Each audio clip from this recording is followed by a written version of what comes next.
E aí, meus amigos, aqui é o Júnior Corrêa, aqui é mais um programa Papo Reto. Antes de começar o vídeo, como vocês bem sabem, curte, comenta, compartilha com seus amigos, se inscreve no canal, que você nos ajuda cada vez mais a levar esse vídeo a mais pessoas.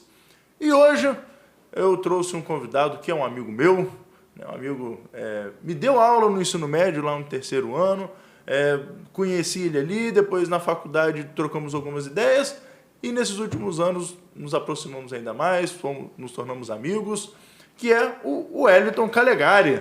Tudo bom, Wellington? Fala, Júnior. Um grande prazer estar aqui com você, com sua audiência, meu irmão. Isso aí, o Wellington, que é professor de História, Geografia, Filosofia, Sociologia, acho que tem mais algumas ias aí no meio. Severino. Severino, é servidor do Judiciário. Sim, palestrante. Palestrante. Mais importante, pai de família, tem uma menina linda e uma outra a caminho. Helena e Clarice que estão vindo aí. Isso aí. Casado com Renata. Ele é casado com a Renata, isso aí, um pai de família ali, dedicado à família. Mas também, por ser dedicado à família, por ser dedicado ao seu país, é dedicado também à batalha, à luta política cultural que a gente vive. Né, Calegari? Sim. E hoje nós vamos falar um pouquinho sobre isso, sobre esse trabalho de base e um pouco daquilo que o OJL vem fazendo, que o Calegari vai falar um pouquinho, porque eu também faço parte, eu já conheço o OJL, mas que vocês também possam conhecer. Calegari, nós fazemos parte do OJL, o Ordem, Justiça e Liberdade. Eu posso dizer, né, que faço parte da fundação junto com você. Exatamente. Lá em 2017. 2017. E conta um pouquinho aqui para o pessoal como ele começou, as intenções do OJL e como foi o trabalho dele no início. Né? Bom, Júnior, falar do OJL é muito prazeroso, ainda mais estando aqui com você, que nós somos cofundadores, né, desse movimento, que basicamente é um grupo de amigos unidos por esse ideal, ordem, porque uma sociedade só pode trabalhar se ela tiver uma estrutura ordeira, organizada, não é à toa que está na nossa bandeira, né? A ordem que permite o progresso. Justiça, porque senão essa ordem vira uma tirania, se ela não for temperada pela justiça, se ela não for temperada pela lei natural, pela coisa certa que tem que ser feita, para levar-nos à verdadeira liberdade. A liberdade dos filhos e filhas de Deus, a liberdade das famílias, a liberdade dos indivíduos. Então, nós nos juntamos, você na época bem novo, eu também naquela luta em 2017, nossa primeira reunião lá no aeroporto, num salão paroquial, eu, você e mais duas pessoas. Depois foi crescendo, foi tomando vulto, amigos foram se juntando desde 2017 e batalhas foram indo, 2018, 2019. Basicamente, o OJL, ele tem como principal objetivo a guerra cultural. E quando as pessoas falam em guerra cultural, muita gente, né? Mas que guerra é essa? É pegar uma faca, pegar uma arma, Não é isso. É uma guerra de ideias. Uhum. É uma guerra para contrabalançar, para lutar contra os contravalores que hoje ameaçam destruir aquilo que de mais sagrado existe. O que de mais sagrado existe? Família, Deus, a fé em Deus, né? A pátria, tudo aquilo que torna a vida bem vivida. Então nós nos colocamos contra isso, né? Nós contrapomos a isso. E para fazer isso... Nos contrapomos a tudo que vai contra isso, né? Exatamente, fazemos o contraponto a esses contravalores. E para fazermos isso, nós trabalhamos com a ocupação de espaços, porque é ocupando espaços, seja na política, seja na cultura, seja onde se apresentam esses espaços, e com a formação de lideranças. Formar, estudar, apreender a realidade. Basicamente é isso que nós fazemos. E justamente, eu falo com as pessoas o seguinte, quando você foi meu professor lá no ensino médio, no terceiro ano, você até fala que me resgatou. E, de fato, eu acho que você me resgatou no seguinte ponto. Eu sempre fui conservador, sempre tive esses valores muito regados, até porque eu sempre fui criado na igreja. Todo um monte de gente é criado na igreja, mesmo assim descamba, né? Até porque nós temos a teologia da libertação, tem um monte de falsas doutrinas dentro da própria igreja. Olha só que coisa, né?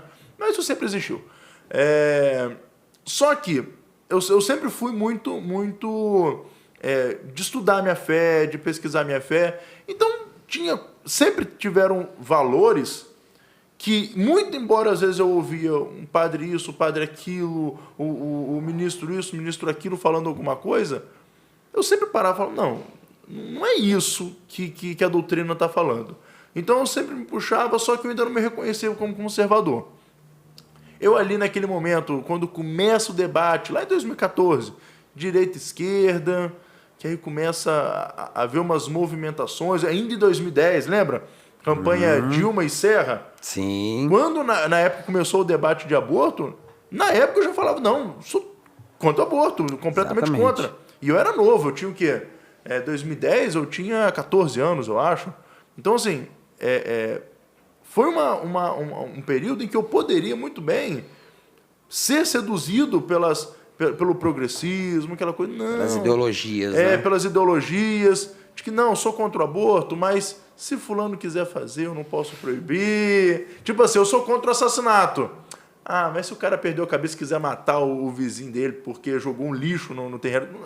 Né? Não tá me matando, Não né? tá me matando? Deixa. Tá matando outro, né? Se o conselho ali do bairro votou para poder matar o cara que acumula lixo, qual é o problema? Então, assim... Então, eu comecei a me posicionar em alguns aspectos. Aí eu te conheci. E você já naquele momento, né, um conservador, embora você não falava isso explicitamente na sala, você sempre foi muito, muito ético em sala de aula, de não manifestar politicamente os seus posicionamentos. Eu lembro até de uma colega que falava assim, mas o senhor é Lula ou... Aí eu só falei, não, eu não voto no Lula, não. Aí ela ficou surpresa, falou, você não vota no Lula? Porque, tipo assim, você não botava política no meio. E ela acostumada, todo professor de história, ser esquerdista. E aí, quando vem 2017, na faculdade que a gente se encontra, e aí você me chama para fazer parte do grupo, um grupo de conservadores, e aí eu começo a ver o que é o conservadorismo de verdade. Eu falo, cara, era isso que eu sempre fui e não sabia. Encontrou sua casa. Encontrei minha casa. E aí que tá. Porque do mesmo jeito que eu tive esse encontro, muitas pessoas depois foram tendo esse encontro. E aí a onda conservadora, muita gente sem entender o que era ser conservador, tanto é que direita pipocou, né? O termo direita. O que é direita? Né? Direita pode ser tanta coisa. E aí eu me encontrei como conservador, e aí a partir de 2017, quando você chamou para fazer parte de um grupo, que aí a gente não, depois lá no grupo deram a ideia, e você gostou da ideia, você formou aí o OJL, o nome OJL, cunhou o nome OJL, que ficou muito bom, né? Até por sintetizar bem os nossos valores. Os valores, né? E aí começou de fato esse nosso trabalho de mostrar o seguinte, nós aqui nos reconhecemos conservadores, mas nós estávamos aqui perdidos. E tantas outras pessoas que estão aí, em Cachoeiro, no sul do estado do Espírito Santo, no Espírito Santo até nível Brasil, que são conservadores e às vezes não sabem, nem... são conservadores, mas não sabem a dimensão de como está no campo político, cultural do nosso país, que querem ajudar, mas não sabem o que fazer. Exatamente. E aí essa proposta justamente de formar, e aí a formação não é formação só de grandes grupos, de você fazer aqueles oba-oba, não, vamos juntar galerão aqui no churrasco. Não é isso a formação. A formação de pequenos grupos. Realmente criar raízes. Ir lá no aeroporto e fazer uma reunião para 2 pessoas no começo, e no Paraíso, no São Geraldo, fazer para 5, 10 pessoas. Sem vaidade. Sem vaidade. Aí começar a expandir. Vai para São Mateus, faz para 12. Vai para Mimoso, faz para 50. Vai para Vargem Alta e faz para quase 100. Vai para Tiro Vivaco, faz para 60. É isso aí. E é assim que vai fazendo. E vai crescendo. E vai crescendo. Então, há essa ideia de que precisamos de um grupo para formar as pessoas, mas também para mostrar para elas metas, objetivos claros de como fazer isso. Aquilo que a gente está formando, mostrar como fazer. E dar base e ajudá-las a ocupar espaços, cara, é o que a gente precisava. E eu não vejo isso acontecendo no Brasil. A esquerda até tentou fazer isso lá no começo, mas depois se perdeu. Se perdeu, não nos ideais, porque nos ideais sempre foram perdidos. Mas se perderam na articulação. Né? Hoje, dificilmente eles se articulam dessa maneira como nós estamos nos articulando. Né? Você vê muito isso. O que acontece? Esse trabalho de base que nós fazemos, ele é fundamental porque o que acontece? Ele dá trabalho. Sem dúvida que ele dá trabalho.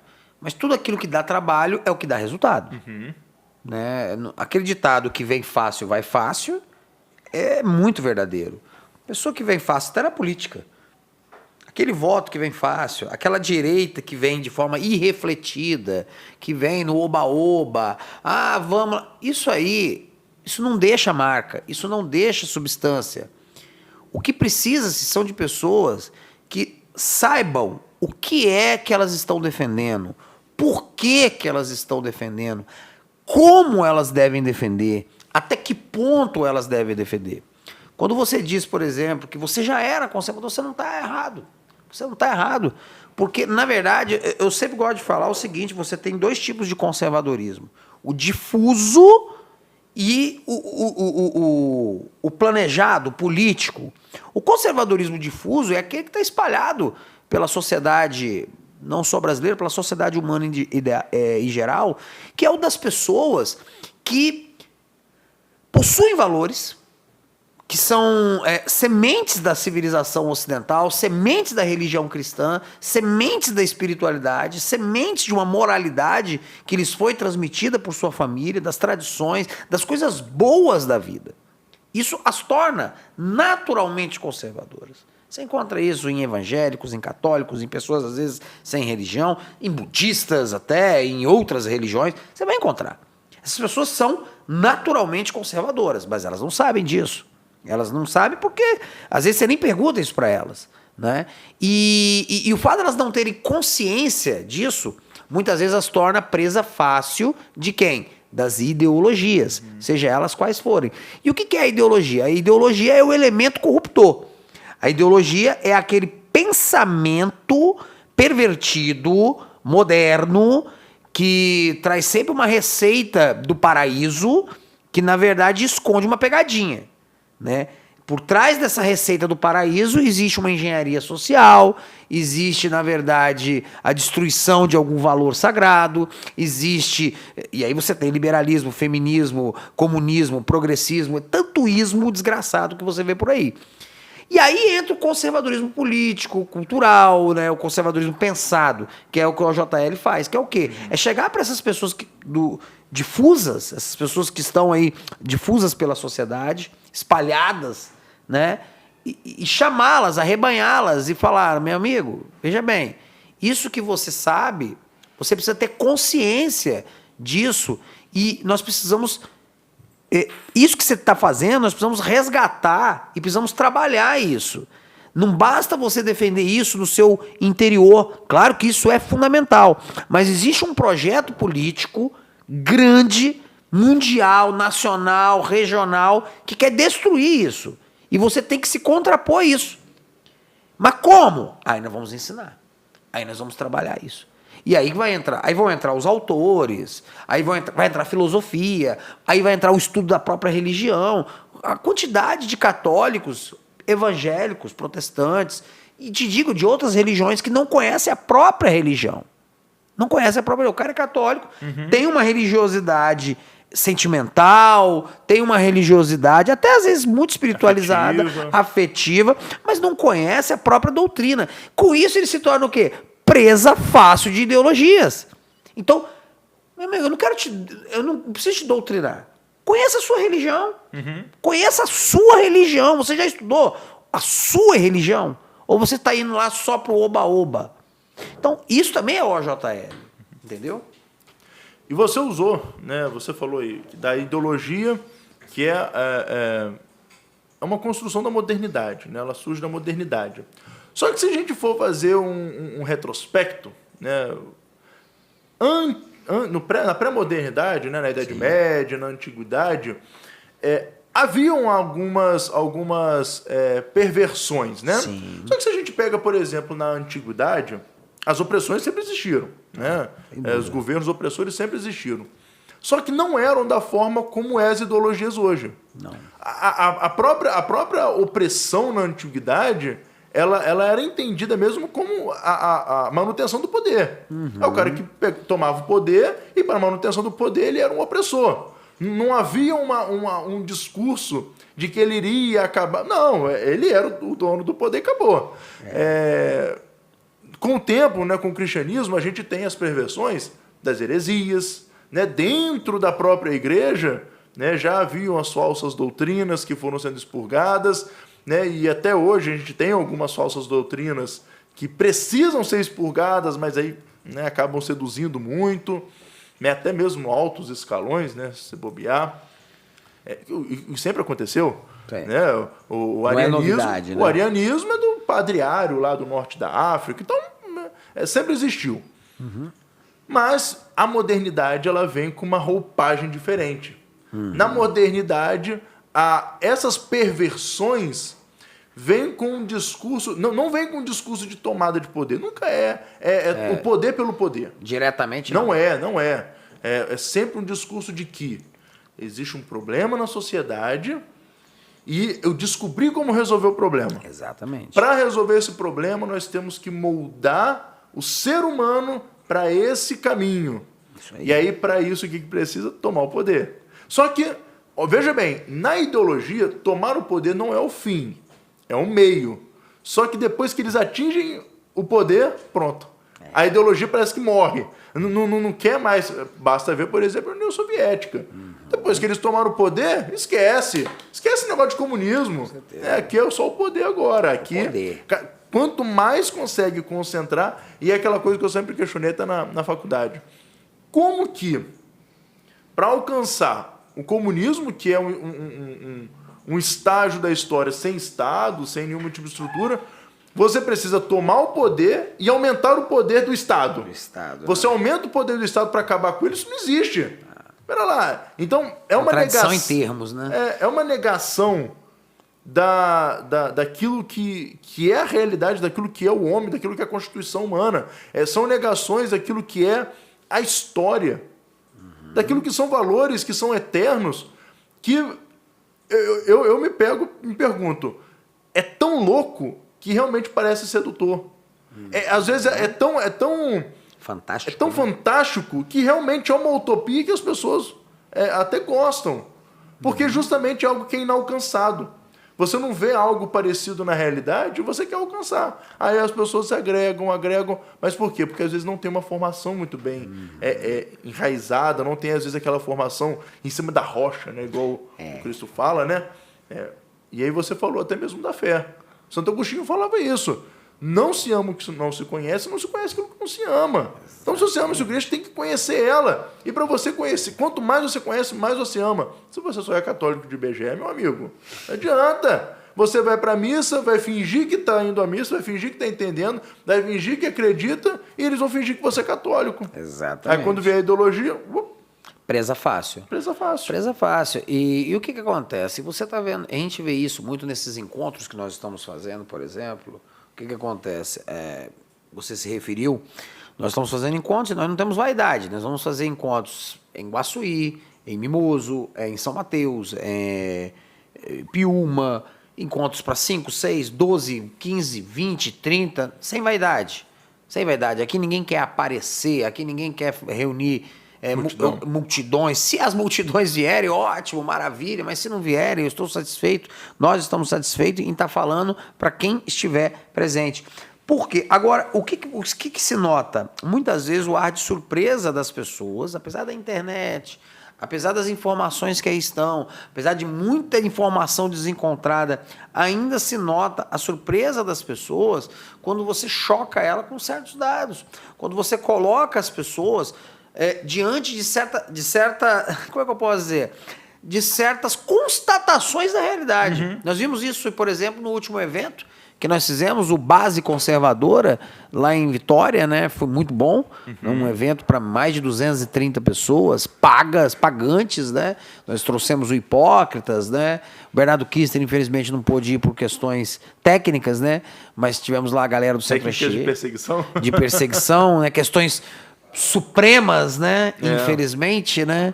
Mas o que acontece? Nós tivemos esse evento, tivemos o pessoal do Centro Anchieta que estava lá, tivemos palestras sobre passaporte sanitário, sobre ecologismo, sobre a autoestima do brasileiro, enfim. E é nítido, por exemplo, quando nós falamos da realidade do Brasil, quando nós falamos, por exemplo, uma coisa básica, que o brasileiro não tem ninguém para contar, a não ser ele mesmo. Você não tem ninguém para contar, a não ser vocês mesmos. Não adianta sonhar que vai ter um Salvador, né? A não ser, claro, Cristo. Mas isso aí já é uma outra história. Não tem um Salvador mundano, não tem um Salvador político, não tem isso, aquilo que vai acontecer. O que vai acontecer é nós salvando, lutando para salvar nossas famílias. E parece que as pessoas acordam de um sono, de um sonho, porque elas não estão preparadas muitas vezes para encarar essa realidade. E a realidade é nua e crua. Essa talvez seja a realidade número 1 do conservadorismo. A de que cabe a cada um de nós, homens e mulheres, pegar o nosso futuro em nossas mãos, o futuro de nossas famílias, e não abrir mão disso para ninguém. E lutar pela nossa família, e lutar pela nossa casa, e lutar pela nossa cidade, e lutar pelo nosso país. E não adianta querer passar procuração disso, meu irmão. É você, e só você. Eu vejo que o nosso povo está... Eu acho que foi uma construção feita mesmo pelo sistema... Sistema não, pelo establishment. Foi uma construção muito bem feita. Né? Você que disputou a eleição no passado como vice-prefeito, eu que disputei a eleição como vereador, né? eu vou tirar a eleição geral dessa história, porque na eleição geral eu fico um pouco distante disso, mas na eleição municipal a gente vê muito disso. O quanto o nosso povo foi acostumado, foi praticamente adestrado a sempre esperar que o político vai fazer alguma coisa. Então, até mesmo aquela visão, não, porque agora você é meu funcionário, você tem que fazer isso. Não há uma visão de que realmente nós somos servidores públicos, estamos trabalhando pelo bem comum. Mas é aquela visão de que, não, se eu votei em você, ou se você é vereador ou prefeito, você tem que me servir porque eu não quero ter o compromisso de ter que fazer. Exatamente. Então, é sempre o político, é sempre o outro que tem que fazer. E aí, por que eu falo que foram adestrados assim? Porque os políticos sempre quiseram assim. Porque aí eles passaram a deter o poder. Eles passaram a deter aquela coisa assim, eu fiz para você algo que não era da minha competência, agora você me deve favor. Isso aí. E aí adestrou tanto o nosso povo de que coisas simples, né? Educação dos filhos. Não, a educação é um dever do Estado. Então é o Estado que tem que pegar meu filho, levar para a escola, cuidar de toda a educação e só de tarde me devolver para poder na escola em tempo integral. Meu amigo, a educação é a primeira responsabilidade da educação é da família. É a família que tem que educar o seu filho. É claro que o Estado ele vai dar liberdade para você escolher botar numa escola, né? Muito embora... Tem que dar escola boa. Tem que dar escola boa, ele tem que dar um ensino de qualidade, tem que dar merenda boa, tem que ofertar até a possibilidade de um ensino em tempo integral se você quiser, mas tem que dar a possibilidade de um ensino não integral. Com certeza. Se você não quiser. Essa coisa de que vamos ampliar o ensino integral para 100%, para com isso, porque você o Estado impor que você só pode colocar o seu filho em tempo integral e não te dá a possibilidade, por exemplo, se você fazer um homeschooling ou você ter uma outra possibilidade, é só mais uma forma de cooptar e de sequestrar o seu filho da família. Exatamente. Então, assim, a responsabilidade primeira da educação é da família. Né? Eu estou falando dessa questão de educação, essa responsabilidade, para poder mostrar o seguinte, nós somos adestrados a sempre deixar com o político. E esse nosso trabalho de base é justamente para mostrar isso. Não é o Estado que vai fazer, não é o político que vai fazer, não é... Claro, a política ela pode atrapalhar muito. O político pode entrar lá, usar todos os artifícios que ele tem para poder aumentar ainda mais o poder dele e tirar o poder, a autonomia das famílias, né, do indivíduo. Mas nós formamos as pessoas para mostrar o seguinte: quem tem que ter o poder de verdade é você. Com certeza. É você que tem que ter autonomia, é você que tem que ter a decisão do seu futuro, da sua vida. Você não pode delegar isso para ninguém e ninguém pode querer. Passaporte de vacina é isso, está tendo essa discussão atualmente, né? Ia te falar isso. É justamente isso. Nós estamos dando uma liberdade para o Estado dizer o que eu tenho ou não tenho que fazer na vacinação. Absurdo. Se eu não quiser vacinar, aí eu deixo de ser cidadão, eu deixo de ser praticamente um ser humano. Você vira um pária. Eu viro um sub-humano. Porque eu não posso ter direito mais a adentrar um órgão público, eu não posso ter direito a trabalho, eu não posso ter direito a nada, então eu sou o quê? Isso, Júnior, isso nos leva... Eu sei que você, como vereador, está passando por uma situação difícil, porque existem vereadores aqui em Cachoeiro, me desculpa falar, colegas, né, mas são candidatos a ditadores, né, não perderam a noção do que é liberdade individual. Acho que tem que repensar seus valores, especialmente aqueles vereadores que se dizem humanistas, né? Porque humanismo, para mim, passa pela liberdade do ser humano de injetar no seu corpo aquilo que ele deseja ou não. Ou será que o meu corpo, minhas regras, só vale para assassinar fetos? Será que o meu corpo, minhas regras, só serve para massacrar bebês no útero de suas mães? Então nós estamos vendo aí essa questão do passaporte sanitário, é revoltante, é preocupante. Eu estava vendo agora o negócio das escolas, adolescentes de 12, acima de 12 anos, né? Daqui a pouco eles vão querer exigir de crianças, e aí, como é que é isso? Como que é isso? Não é questão de ser contra a vacina, mas é questão de ser contra algo que nem é uma vacina, vamos ser sinceros. Está testado? Tem garantia 100%? E os casos que estão tendo aí de pessoas que estão sofrendo até morte. Até mortes estão acontecendo. Eu não estou aqui sendo alarmista, eu sou vacinado, eu tomei vacina, eu tomei essa decisão, eu tomei essa escolha pessoal de tomar vacina, eu pesei os prós e os contras, mas quem sou eu para impor isso a outra pessoa? Impor isso ao filho de alguém? E o que é pior, roubar a dignidade de cidadão de alguém que não se submete às minhas ordens. E aquilo que está na lei, de que ninguém será forçado a se submeter a um tratamento. O que estão fazendo com as leis do Brasil? O que estão fazendo com as liberdades do Brasil? Então, eu espero que essa batalha que você está levantando com tanta veemência, e que outros também que estão te apoiando, e que nós estamos aqui do lado de fora, na sociedade civil, que ela é uma batalha conservadora, é uma guerra conservadora, que ela seja levada a contento, e que essas pessoas que se acham donas da vida alheia, que se acham donas do corpo alheio, repensem seus conceitos, repensem seus valores, repensem muita coisa na sua vida, porque isso é um absurdo. Bom, eu acho que sobre a questão de vacina não tem nem como a gente avançar mais, porque é justamente isso que você falou. É uma luta que nós estamos tendo, que não deveria ter de forma alguma, não deveria ter em momento algum, porque eu acho que pouquíssimos momentos nós tivemos uma opressão tão grande nesse nível, e eu não digo, né, porque a opressão sempre teve, né, mas no nível em que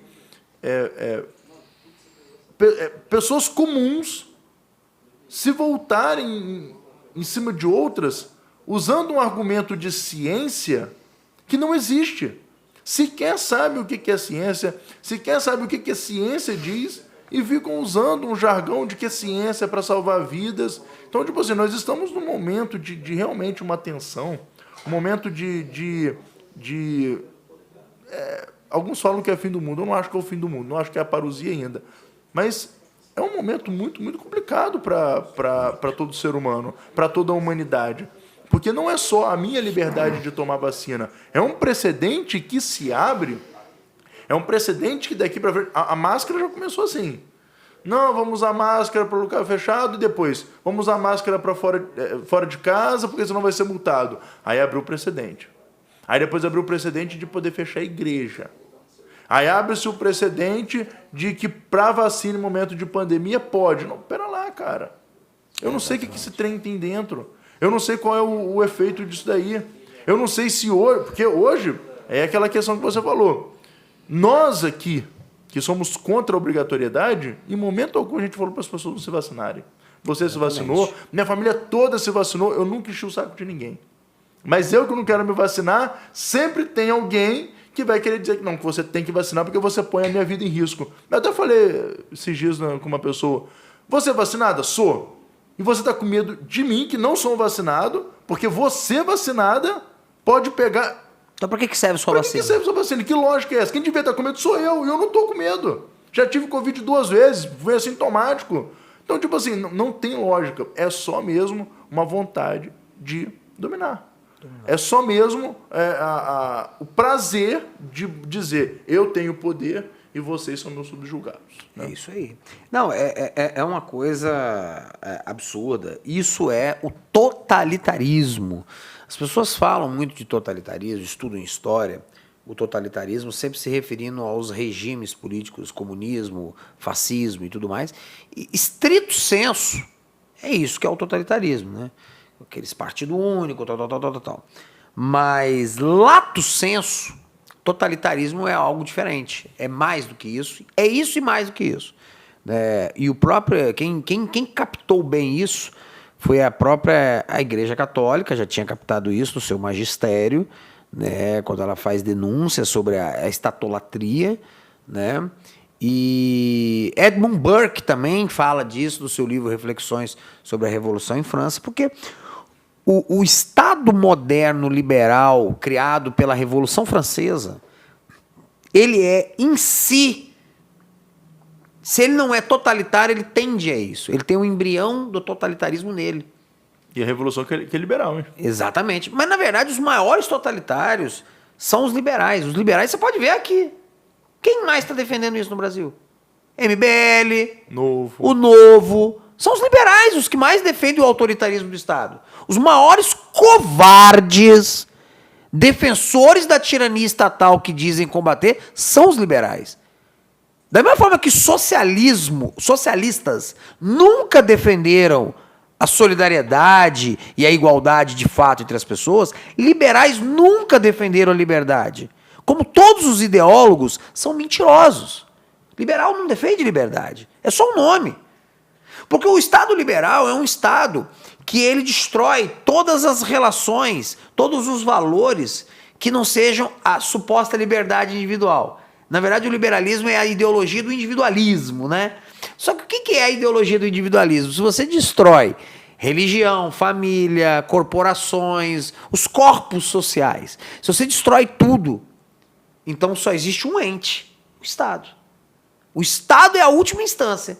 Então, na verdade, o que eles fazem é criar um monte de átomos, Juninho, Calegari, Pablo, Fulano, Beltrano, Ciclano, e um Deus todo-poderoso chamado Estado. O núcleo. Ah, mas esse núcleo obedece à vontade da maioria. Sim, a mesma maioria que, segundo Rousseau, um dos teóricos dessa porcaria de Estado, tinha o direito de dizer, se a maioria disser que você não precisa viver, você não vive. Se a maioria disser que você tem... Olha só a loucura. Então, o Estado liberal, ele é, em síntese, ele é, em gênese, um Estado totalitário. É só uma questão de tempo. Como foi ao longo dos séculos XIX e XX, para ele avançar até isso. Então, nós, conservadores, lutamos pela liberdade muito mais do que esses liberais, esses hipócritas liberais. Humanistas, progressistas. Assim como os humanistas nunca lutaram pelo ser humano. Humanistas não lutam pelo ser humano, liberais não lutam pela liberdade, socialistas não lutam pelo social. São nomes, são farsas, são grandes mentiras. Esse pessoal não luta por nada. É um bando de hipócritas, entendam isso. Essas pessoas que usam nomes bonitos para falar, tá? É tudo conversa fiada. E cabe a nós, Júnior, como conservadores, nós do OJL, de outros movimentos conservadores, desmascarar esse povo. Desmascarar, mostrar, o rei tá nu, o rei tá pelado. Esses liberais, esses Amoedo, esses MBL da vida, esses humanistas de Cachoeiro, incrustados na Câmara, esses falsos defensores do ser humano, defensores de aborto, mas que querem enfiar remédio na marra no filho dos outros. Isso é um monte de hipócritas. Eles têm que ser desmascarados. E cabe a nós, conservadores, fazer esse papel. E só para a gente finalizar, porque algumas pessoas falam assim, mas o conservadorismo também não é uma ideologia? Não, não é. Inclusive, até mesmo o termo conservadorismo, ou ser conservador, ele nasce muito mais por uma questão até só de identificação, mas ser conservador é justamente isso. É conservar valores. Então, o conservador no Brasil é um, o conservador nos Estados Unidos é outro, o conservador na Arábia Saudita é outro, porque não é uma caixinha, não é um livretinho que você vai seguir como ser conservador. Muito embora o Scruton tenha o livro Como Ser Conservador, mas até ali você, como conservador, pode discordar. E discordamos em muitas coisas, né? Tem as tendências, alguns autores que pensam conservadorismo, mas cada um é de uma forma, porque não é uma caixinha, não é algo pronto para nós. Então, o conservadorismo não é uma ideologia. De forma alguma. Não é. Muito pelo contrário. É a negação da ideologia. Nós somos os protetores, os guardiões. O conservar é isso. Nós somos os guardiões daquilo que é justo, daquilo que é belo, daquilo que consideramos sagrado, daquilo que é da própria sociedade, dos valores, da dignidade humana. Né? É basicamente isso. Calegari, obrigado por ter vindo. Eu que agradeço, Júlio. Programa muito bom. Vocês viram aí como rendeu esse programa e tá muito bacana. Obrigado, viu? Valeu, meu irmão. Prazer estar aqui com você. Obrigado aí pela audiência aí. Tamo junto. Você, não se esqueça de curtir, de compartilhar com seus amigos e se inscrever no canal. Mande para todos os seus amigos essa conversa, que foi um papo reto muito bacana. E até a próxima.